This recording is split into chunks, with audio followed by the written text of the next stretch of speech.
حبايب تيتا ميمي، إشاعات كتيرة يا عيني على ياسمين عبد العزيز وعلى أحمد العوضي، ومواقع كتيرة بدأت تسمع خبر طلاقهم، وكل واحد بدأ يتكلم براحته، والكل عايز يعرف وعايز يتدخل، والموضوع بصراحة زاد عن حده.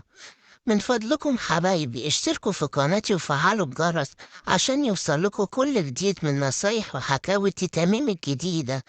ده جابوا كمان نقاد علشان يعرفوا ياسمين عبد العزيز اتطلقت ليه وامتى وازاي، ومين اللي طلب الطلاق، وليه ما علقتش على تهنئة أحمد العوضي، وقالوا يبقى هما كده كانوا متطلقين.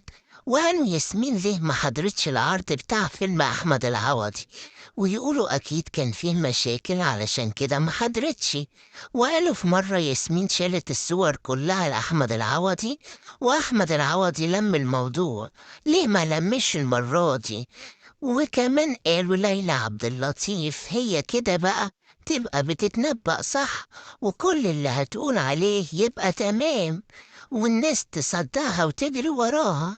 لا حول ولا قوة إلا بالله. الكل عارف إن كل الأديان بتؤمن لا يعرف الغيب إلا الله، والكل عارف المقولة اللي بتقول كذب المنجمون ولو صدقوا أو صدفوا، والكل مع ذلك يقول ليلى عبد اللطيف كانت عارفة.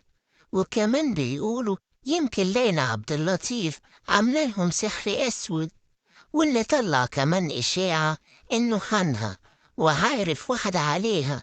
ويا حبيبتي طلعت ياسمين عبد العزيز ببوست وشهدت قدام الله وقدام العالم إن الراجل ده مش خانها في مدة ال5 سنين اللي اتجوزوا فيها، وانفصالهم ده كان شيء قدري مش بإيديهم. ومواقع كتير بتقول أنا عارف سر الطلاق، يكونوش كانوا معاهم ويألفوا ويقولوا كلام ما حصلش، زي مثلا إشاعة إن سابها علشان عايز نونو وهي مش هينفع تجيب نونو دلوقتي، وإشاعة إن ريهام حجاج زوجة جوزها الأولاني شمتنا فيها وطلعت بوست بتقول أحلى يوم في حياتي. وريهام حجاج طلعت ونفت كل الكلام ده وقالت بقالي 7 ساعات ما مسكتش الموبايل، ودي صفحات رخيصة. وقال إيه جابوا واحد بيعرف في الغيب، وقال إنهم هيرجعوا لبعض تاني بعد شهر أو 2. وفي إشاعة تانية بتقول إنهم رغم إنهم أعلنوا انفصالهم على صفحتهم إن الخبر ده مش صحيح. شوفوا وصلت لإيه.